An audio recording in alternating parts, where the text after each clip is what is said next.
During an assignment in Kenya 35 years ago, I learned for the first time about SOS, and at that time SOS had one village in Nairobi, and I decided to help them.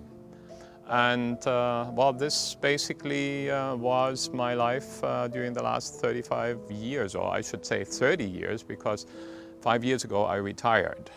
When I decided to retire, it was given that we would come back to Vancouver because we absolutely love it here. And by chance I learned that there is an SOS village here in Surrey.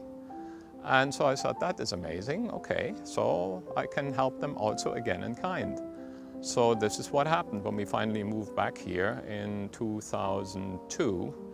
I was more or less still pretty much the beginning of this village. Actually, they had started years and years ago, but I mean, the expansion took place only, I think, during the last 5 years, I believe. At least I saw a lot of expansion. I saw 2 homes being built, and it was a lot of fun. I mean, very, very nice people. And so, yes, it definitely gave me also a lot of satisfaction. Why I actually started in the first place, and I didn't mention that, was that I liked the idea of children not have to grow up in orphanages. And I like the idea that they grew up in a family-type environment, in a homely environment.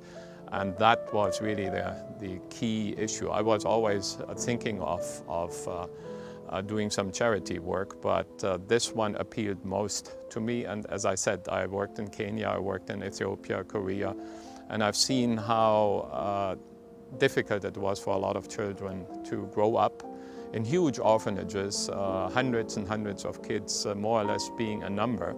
And here we had this nice family environment, actually in some cases where we could see little ones, you know, from 2 years, 3 years, 5 years, 7 years, and even 15 years up. And the older ones were helping the younger ones. And I was always amazed that there were mothers willing to look after up to 10 kids.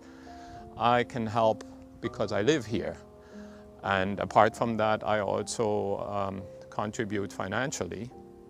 And I decided to contribute on a monthly basis, which is kind of the base amount I know I will give per month.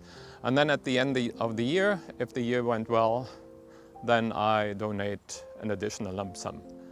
No, it's this, you know, smiling kids and the smiling faces, that really is